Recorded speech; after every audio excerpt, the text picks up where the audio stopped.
Welcome back, everyone. Oz here, and today I've got some r/AmITheDevil for you all. As per usual, I'll be reading the posts, giving you my own opinion, and I hope you do the same down in the comments below. And without further ado, let's jump right into it.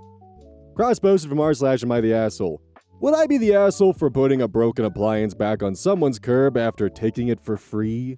I saw an appliance on someone's curb with a free vibe. It didn't have a sign, but my city doesn't have curbside pickup for appliances, so there was no mistaking that it was an offer for anyone who wanted it. No sign saying it was broken or for parts, so I loaded it up and took it home. Once I got it there, I realized it's fully broken, and now it's my problem. I wasted time and gas hauling it, and now I'm stuck either paying to dump it or fooling somebody else into taking it. It had only been out for a couple of hours in good weather, so there's no chance it was a working fridge that was ruined by the weather. Part of me wants to put it back on their curb since they're the ones who put broken junk out for strangers without saying anything. It feels fair in a karmic sense, since making people think you're offering them a working fridge to save yourself a trip to the dump is an asshole move. On the other hand, that also feels like I'd be dumping trash on their property even though they put it there in the first place. So would I be the asshole if I took the broken appliance back and left it where I found it instead of dealing with it myself? Alright buddy, so you saw a fridge on the curb. Didn't have a sign on it, didn't say it was free, but you felt that it had a free vibe to it.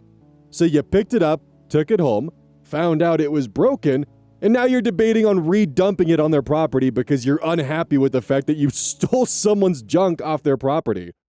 I actually had this happen with a mattress before. Not like an appliance, but with a mattress. So, after some things happened around 3 years ago or so, there was a mattress that I didn't want in my home that was left behind and was heavily stained. Not my mattress, someone else's. They left it behind, I didn't want it, and it was practically a biohazard, so I set up a pickup with a company for them to swing by and grab the mattress and take care of it. They wanted me because it was a junk mattress to leave it on the curb. So I did. And because of my fucked up night owl schedule, I then went to bed. I woke up, mattress was gone, assumed everything was good to go, and then I saw an email from the pickup company that the mattress wasn't there for pickup and that they were going to be canceling my reservation spot. And if I wanted them to come by and pick it up again, I would need to pay the pickup cost a second time. I was very confused because in my mind, they had grabbed the mattress. The next day, the mattress was back. And when I checked my little doorbell camera, I saw one of my neighbors dropping it off. They grabbed the mattress, saw it was disgusting, and then opted to put it back on my curb, causing me to miss my pickup time. And I wouldn't be surprised if OP just did this to some people who were trying to get rid of their fridge and hired a contracting service to come and pick it up on the curbside. Just because the city doesn't do pickup doesn't mean that there's not other contractors that will. Buddy is actually out here just playing Fallout and snatching everything that's not bolted down or welded to the floor. Yeah, that fridge has a free vibe. Yeah, that's what I said about the typewriters I kept stealing because they had screws and springs in them. See, that's a joke that's probably gonna go over like 99% of my audience heads, but that's okay. Those of you who understood it, I hope that put a smile on your face and you feel seen today. Cross-posted from r/AmITheAsshole. Am I the asshole for calling out my brother for his unacceptable behavior? I, 19 female, am home from uni for Christmas still, and have a brother, 16 male. There's a girl he's friends with and likes, and she's over sometimes, usually in a group, but sometimes just her, and they hang out. Today, me and my brother are talking as he's about to walk into his room, and I see her hoodie on his bed. She's not over. I ask why it's there, and he said she left it here yesterday by accident, but he's giving it back to her on Monday at school. I ask why it's on his bed though. He said he doesn't know. I say, no, he does know, raise my voice a little, not shouting, but firm, and I'm going to give him another chance to explain before I phone her because I have her snap. He starts panicking and stuttering and says he didn't do anything and that I'm being weird and starts swearing at me. I say again, you're going to tell me or I'm going to call her. And he said, and say what? And I said, let her know something's going on. He then said he smelled it, but that was it, and he seemed all embarrassed. He then got defensive and said, "Why am I doing this?" and asked what was wrong with me. But I've heard too many creepy stories with guys doing stuff, and thought even though I wouldn't assume it of him, I should check. He went to go back to his room and I told him to wait, and started to explain to him why even just that is very wrong, and he had another go at me and seemed to be getting kind of upset. Our mom heard us and came over and asked what was going on. I explained the situation, and instead of taking over teaching him, she started having a really big go at me, saying I was overstepping, this isn't my place, and also, I'm just being a bully and it's harmless, and they like each other, so what?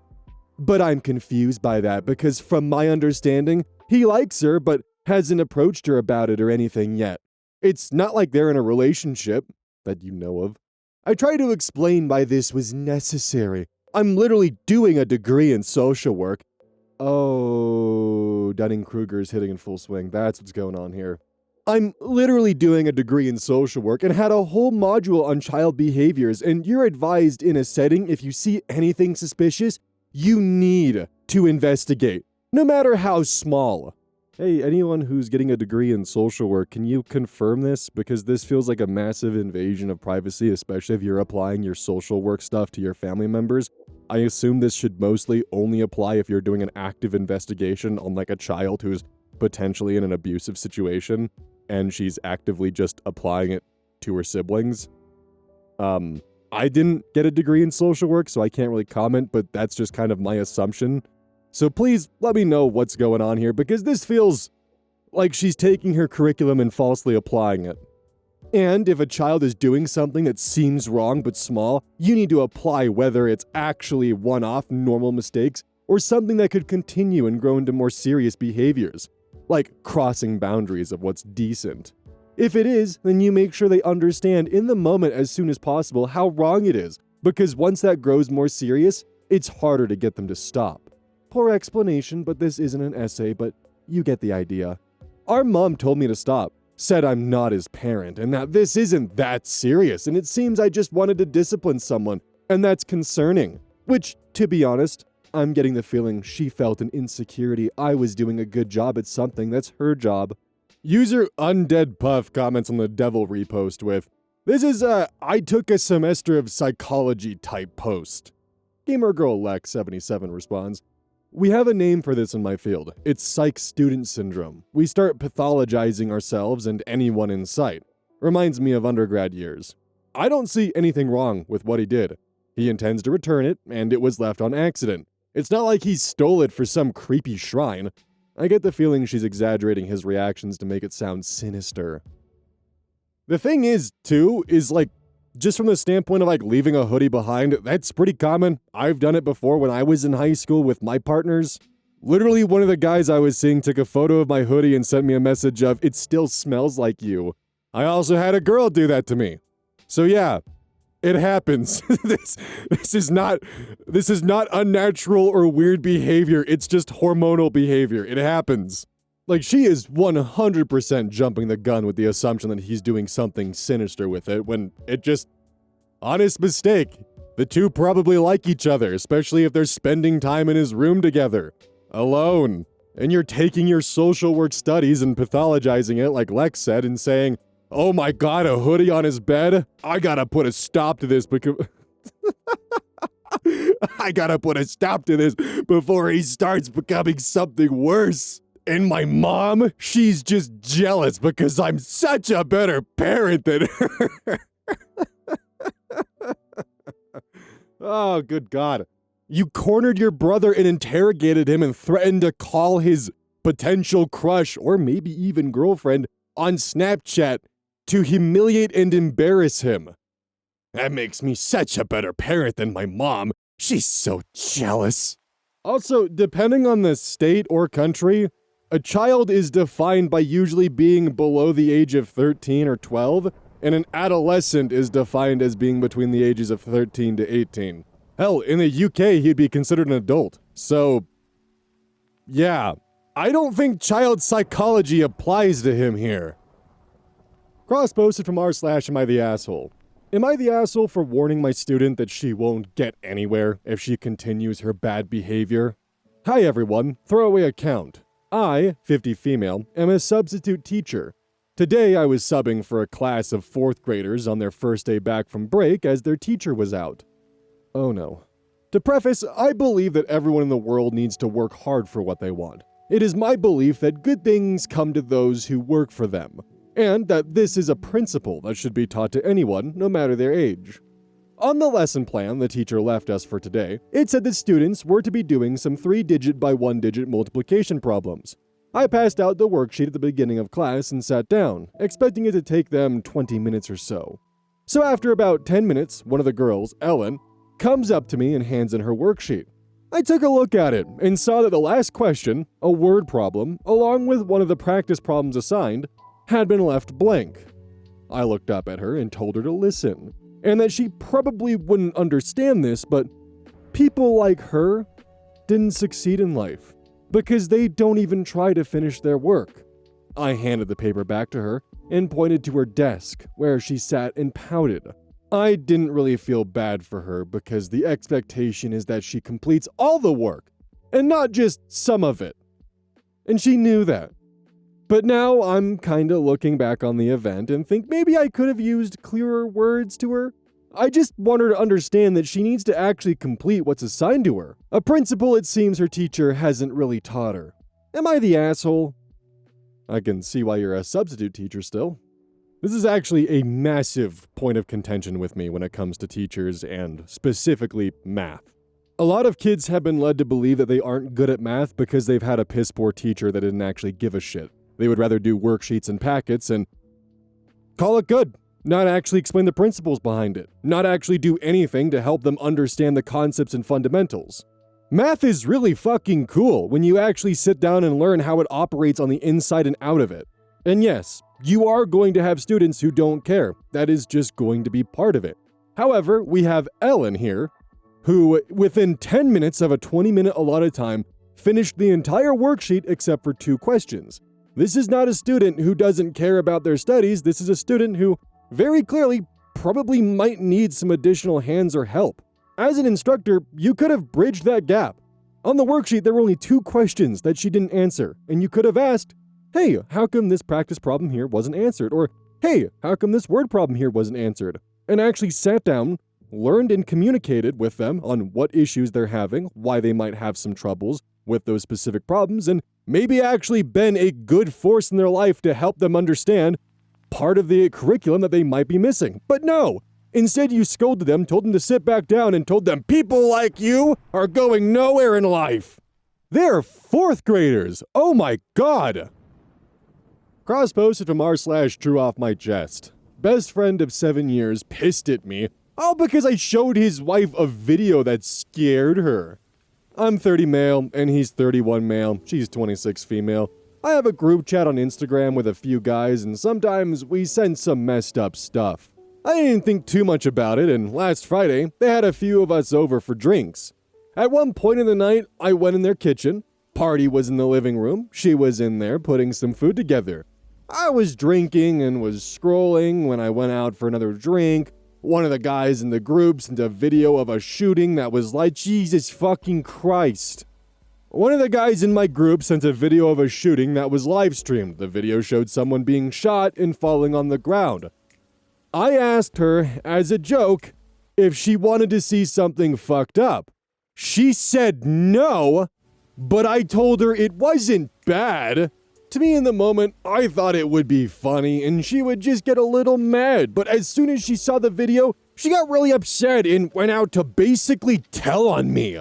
He got pissed and said I shouldn't be showing anything like that to a girl and called me fucked in the head.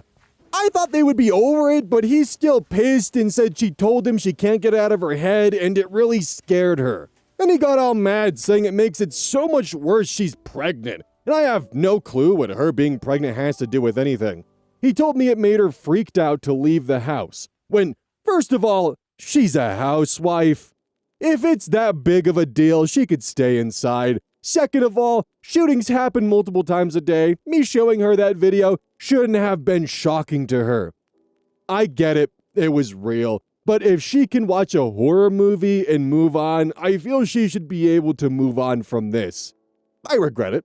I don't really even know why it crossed my mind. The boys and I send so much messed up crap, it doesn't even faze me. And death is a part of life. We all are going to die. I forget girls are so goddamn sensitive. If you're going to be edgy and share those kind of videos, know your audience and know that they're actually wanting or willing to see those. See, I had to deal with iFunny Collective, which usually meant there was a lot of animal abuse shootings and beheading videos and just stuff that really should not have been on that service being posted on a near daily basis. Additionally, I also had to deal with Run the Gauntlet, or Live Leak, or 50/50. Some of those I actually chose to seek out. Now the thing is though, I would never, ever, actively try to show someone any of the videos that I stumbled upon that probably permanently altered my brain chemistry. Because the thing is, that very well could have been her first time seeing anything along those lines. And yeah, if you're not used to it and you're not constantly being subjugated to it, it's going to affect you, seeing someone actually die for the first time, on camera, filmed. Sadly, the worst has actually gone and scraped up some of this goofball's comments for all of us to point and laugh at. Thank you, Sadly the Worst, for being sadly the best. Oh, that was horrible. I'm sorry. Copied verbatim from Opie's comments, not in chronological order. You find it funny to watch how a human is killed, and then you tricked her against her consent? And yes, her being pregnant does matter, because hormones can affect her perception of this sort of videos. But what's your excuse? You're an adult man, not a middle schooler. I don't exactly find it funny, it's just life, and it happened already. I can't save them. That doesn't mean you have to watch it and share it. That is a human being's life being taken away. This is one of the sickest things I've seen on here. I'm telling you right now, 99% of males share those types of videos with each other. I guess I should have known better than to show a woman, but most men aren't fazed by real-life gore. Oh, okay, well in that case, damn. Alright, pack up your bags, everyone. Everything is okay. According to him, with the statistic he just pulled out of nowhere, 99% of men share these types of videos with each other. 99%! But women? Oh no, God. Damn, that was his mistake right there, was showing a woman those videos. Even though she said no. Damn femoids. Also, I love how he's bitching that like, oh, women are too sensitive, but he's like upset that people are upset with him because he showed someone a video of a shooting without their consent and they weren't happy by it. And now people are rightfully upset that he showed a pregnant woman a video of a shooting and forced her to watch it. And he's like, damn Reddit, look what I have to deal with. Ah! Motherfucker, you're the oversensitive one here. Cross-posted from r/AmITheAsshole. Would I be the asshole if I prioritized my youngest daughter over my eldest during exam season? First off, I want to say that any advice in this situation would be amazing because I'm at the end of my tether and I don't have a clue what to do. I, 47 female, and my husband, 48 male, have two daughters, Hygh, 17 female, and Rosie, 16 female. They're both in the school system in England, and this year they're going to be doing their GCSEs and A-levels respectively. As a quick note for Americans, the GCSE is the General Certificate of Secondary Education. From what I can understand, this is kind of like a high school diploma, while your A-levels are more of university prep.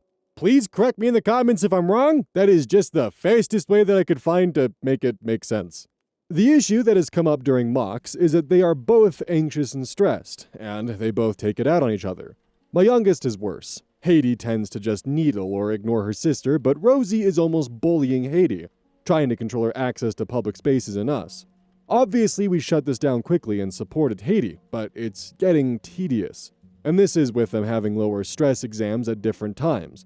Mocks don't overlap. They also go to different schools and don't have any overlap in after-school activities, although they both do rowing, but at different clubs. I don't know if this is relevant, but my husband says to mention it. Hygh goes to a mixed grammar school, selective public, and Rosie goes to an all-girls private. The main problem is that Rosie has anxiety, which she's seeing a therapist for regularly, but she started using it as an excuse, I think to act badly in general, and will yell at and bully her sister and then blame her anxiety and her sister for triggering it. Hygh will normally back down, but has made it clear that she sees this as unfair. Hygh has her own share of problems with chronic pain, chronic migraines, a visual impairment, and ADHD diagnosed. This means, in part, that Hygh spends a lot of time listening to music and playing with fidget toys, and Rosie hates the noises so much that we moved Hygh's bedroom across the house. She wears headphones but hums and sometimes sings quietly. She's also happy with her new room. The problem is that if one of them needles, it ends up as a full-blown argument, and I'm tired of it. We have another 5 months to exams, and oh my god. And I'm considering just telling my eldest to stay away from my youngest. Have my youngest come to meals a few minutes before my eldest, as food is a big stressor for her. Just generally getting Hygh to back down off arguments, as it would solve the issues. And Hygh is pretty good about backing off when I tell her. When I suggested this to her, she blew up and told me that A-levels were more important to GCSEs, and if anyone should get preferential treatment, it should be her for always trying to keep the peace even when Rosie was being a little bitch. The problem is, Rosie won't back off if I tell her and will just pitch more of a fit. I honestly don't know what to do, so would I be the asshole for telling my eldest just to back off? I know that she will, but it'll definitely damage our relationship. Thankfully, there's a comment below which actually gives the context that I'm sure I fumbled on big time. Sarcastic Cat comments, for anyone not knowing UK system, A-level are one of the most important qualifications pre-university. An average student does 3 to 4 subjects, and each subject usually has 3 major exams, so 9 to 12 exams in total. You apply with predicated grades to universities. Predicated grades are often mostly, if not only, based on mock exams. If you don't get right predicated grades and you want to go to Oxford, then you have to take a gap year.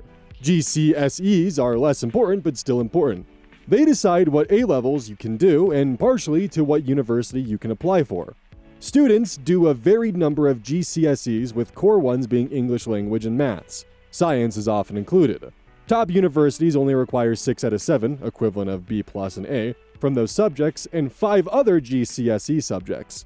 Most students do 8 to 9 GCSE subjects. Well, it's pretty damn clear that Rosie is the golden child and receives all the treatment and coddling and is oftentimes prioritized over Hygh, and Hygh is just expected to go along with it. OP even admits that she believes that Rosie is using her anxiety as a crutch and as an excuse to act poorly. Hell, there's even a comment from OP that goes as follows. The only medication Rosie is on is birth control, because she has really bad periods. Hygh is on a revolving door of medications, which sometimes cause mood swings, but she's pretty good at recognizing them and isolating herself, which we're working on with Rosie. She has both a therapist and a psychiatrist, but has not been recommended for any medications. So Rosie gets to do what she wants, and Hygh just has to deal with it. Rosie gets preferential treatment, her entire life is being prioritized, she's the one who gets to show up to dinner first, while Hygh, the oldest, doesn't. And you're right, it is going to damage your relationship with Hygh, telling her to essentially bow down to Rosie, and Rosie gets exactly what she wants because she just simply won't back off. Yeah, it is going to damage that relationship with her, because it's being proven to her time and time again that Rosie will always come first, and she will never. Rosie knows that you will bend to her whims and just give in to not deal with it. And Hygh knows that too. And it sounds like it's starting to get to Hygh, because she's tired of having to be the person who always has to give concessions, and now it's potentially putting her future at risk. That's on you, OP. Good luck. Cross-post from r/AmITheJerk. Am I the jerk for skipping my wedding anniversary celebration because I'm unhappy in my marriage? I, 40 male, have been married to my wife, 30 female, for a few years, but things have been incredibly cold between us for months. I feel like I've become an afterthought in my own home. I've repeatedly brought up my concerns regarding her lack of attention toward me and the fact that our physical intimacy is non-existent, which has left me feeling deeply unsatisfied and rejected. Last week was our anniversary, and she had planned a small ceremony/celebration to mark the occasion. Honestly, I couldn't bring myself to go through the motions of celebrating a union that feels like it's failing. I don't want to pretend everything was fine for the sake of a party when I feel so neglected daily. Instead of being upfront, I told her I had an urgent, late-night office meeting and couldn't make it. I stayed at the office late just to avoid the event. She was obviously upset, and now the tension in the house is even worse. I know I lied about the meeting, but I feel like my absence was a result of the months of emotional and physical distance she's putting between us. My wife says I'm being cruel and ruined a special night, but I feel like she's been ruining our marriage for months by ignoring my needs. So am I the jerk for skipping the celebration? Damn, dude, do you know what's really gonna make your wife not want to be intimate with you? Skipping your anniversary. That's definitely not gonna help. And considering how you're acting, if I had to have a tinfoil hat theory, I would guess that there's probably quite a few reasons that your wife isn't being intimate with you. She might actually just not be currently attracted to you because of how you're acting or behaving. We actually do have a little bit of a taste of missing reasons here too, because in the beginning we have the I've repeatedly brought up my concerns regarding her lack of attention toward me and the fact that our physical intimacy is non-existent, which has led me feeling deeply unsatisfied and rejected. Okay, what was her response? You've brought it up. How did she respond? And that's why I'm getting the taste and flavor that he's leaving out information like about what he does around the house or what might make him seem unappealing to his wife. Because if her response was just I don't know, or anything really that would help make your case as to why you're the victim in this scenario, you would have included it. But my guess would be is the conversation probably turned on its head and she included a lot of things that you're not doing that make her not want to be intimate with you. It is 100% a tinfoil hat theory, and it's based upon the fact that there's missing information here that would have actually made his case stronger if it was included if it went his direction. But that stuff is conveniently missing. It's the, well, we did talk about it. Anyways, last week was our anniversary. Oh, wait, hold on a second there. What did you guys talk about? How did that conversation go? This conversation is a key part to your relationship and the problems that you're having. Your lacking of intimacy that you're having that you've brought up with her apparently is so dire that you're willing to skip your anniversary and sit in the office. So what did she tell you in response, my dude? What are we missing here? And if there is really just she's no longer attracted to me, I've tried doing everything, nothing's working, then hell, maybe you should step away from the relationship so that way both of you aren't signing up to be miserable for the rest of your lives. Maybe instead of running from your problems and being indirect about them, you should, maybe do couples counseling or something. Just see where that goes, see where it leads you. And if couple counseling doesn't work out, then amicably end the relationship. Because it's clear that you're not happy because your needs aren't being met, and I can't imagine she's too thrilled that you skipped out on your anniversary. And God knows what other problems she's currently having with you. Cross-posted from r/AmITheAsshole. Am I the asshole for sticking with my partner in a debate over her not getting invited to my brother's wedding? I, male 30, am in a 3.5-year relationship with my partner, female 33. I was living near her family when we met, but have moved near my family last year, so that time has been long distance. We both will visit each other occasionally throughout the year. One time she was over, my brother, male 28, and his partner, female 28, dropped off wedding invitations last winter for the rest of my family that didn't include her. It was a small wedding, just immediate family, which excluded some grandparents and other close relatives who were interested in attending. My girlfriend was upset that they dropped off invitations when she was there that didn't include her, and wanted to address it with them. I was reluctant to do that because I figured it was something that would fizzle out over time. She kept pressing me on it and getting more and more angry and upset about it, and so I offhandedly mentioned it 2 or 3 times over a few months to my brother about her sadness, but not her anger. He responded that, sorry, but it's a small wedding, and she's not invited. My partner wanted a meeting to address this with them, so I arranged a meeting with the 4 of us. The next time she was coming to visit, I screwed up not telling my brother and his partner about how important this was to my partner, so they could address her concerns earlier.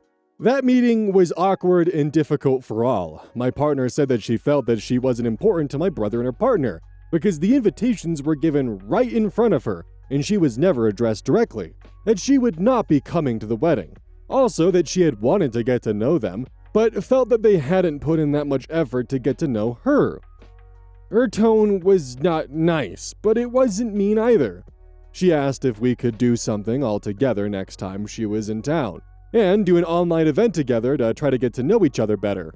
She just messaged the group chat recently to organize an online get-together with all of us. My brother and his partner didn't respond to this message for a few days, and I was visiting them that day, and I thought I would bring this up in person. My brother mentioned how they were feeling off-put by the whole situation and wanted some more time to respond. I asked if they could respond soon. They responded, saying that my partner attacked them, made the wedding about her, and set out her definition of friendship in the last meeting. I would say this is a very strong wording from them, as the meeting was to discuss the wedding invitation issue and to try to understand how that made my partner feel. They also responded that they don't believe that their feelings are conducive to building a friendship right now, and it would only meet her requirements of friendship. Personally, I feel like my partner is now the only one reaching out to try to build a friendship even though she wasn't invited to their wedding, and despite the tensions on both sides built through that meeting where she wanted to address not being invited to their wedding. I'm on my partner's side that I think they should have handled this better. Am I the asshole? There are 4 edits in attachment to this, as well as a too long didn't read. Too long didn't read, my partner didn't get invited to my brother and his wife's small wedding, and invitations were handed out in front of her. So she wanted to talk to them about it to address that and make plans to get to know each other going forward. And now they don't want to build a friendship now after my partner reached out to try to set up events to get to know each other better. Edit 1. The wedding happened many months before the confrontation meeting. I attended the wedding without my partner. Also, the confrontation meeting was not about the invite specifically. But that you said it was. My partner understood that while she was not being invited, it wasn't her right. It was about the invites happening in front of her and the lack of welcoming from my brother and his wife when she would visit. Not that they were mean, just that they didn't really talk to her or go out of their way to try to welcome her. This is probably mostly related to us being long distance though. It wasn't about the invite specifically, it was about how she was sad that she wasn't invited right in front of them. Edit 2. My brother and his wife knew my girlfriend would be there for a week's visit at the time the invitations were dropped off. I assume they didn't think about how she would react to seeing them, but weren't trying to be mean. Easily could have waited until the week after when she wasn't visiting anymore, since they visit often, but clearly that wasn't something they considered. I vaguely remember them saying they kept putting off delivering the invitations and wanted to get it done with on that weekend or something. Edit 3. There was only one grandparent invited because that was the only grandparent that they were close with. I believe the other grandparents weren't really talked to. It was more cousins, uncles, and aunts that were the people that were close to the bride and groom that weren't invited. The wedding was 12 people total, so very small. Edit 4. My partner wants to build a relationship with my brother and his wife to get to know me and my family better, not to try to get an invite to the wedding. Also potentially to move to where I am and start out with good relationships when she moves. Thanks for everyone's input, keep it coming. I'm really struggling with how to handle this going forward. OP made a slip-up between the edits and the original post, by the way. In the edits, OP claims at the meeting that occurred where his girlfriend was voicing how upset she was about not being invited to the wedding was done after the wedding, and she was just explaining how bad it made her feel. But during the body of the post, he stated, and I quote, "The meeting was awkward and difficult for all. My partner said that she felt that she wasn't important to my brother and her partner. Because the invitations were given right in front of her, and she was never addressed directly, that she would not be coming to the wedding." So, which one was it? Because the tense of those sentences seem to imply that the wedding was still in the future when the meeting occurred initially, despite what you claim in the edits later on. The reason why OP made it into the Devil subreddit is because he's 100% allowing his girlfriend's behavior to continue despite the fact that he's actively ignoring what his brother and his wife want. Not to mention, that whole meeting thing is under some very dubious circumstances where he just happened to screw up and forget to let his brother and his partner know that the reason why they were meeting was not some friendly get-together, but so his girlfriend could address her grievances with not being invited to the wedding. Grievances which OP had brought up to his brother 2 or 3 times over a few months about her sadness but not her anger. Sure, maybe they could have had some better etiquette with handing out the wedding invitations, I can see why that might be something, but it has been explained to her multiple times why she wasn't invited to the wedding. It was just the fact of, it's a small wedding, 12 people, that's just what we want to do. Although now I'm starting to understand why they didn't invite OP's long-distance relationship to the wedding, because she just kind of seems to be a complete mess and he enables her.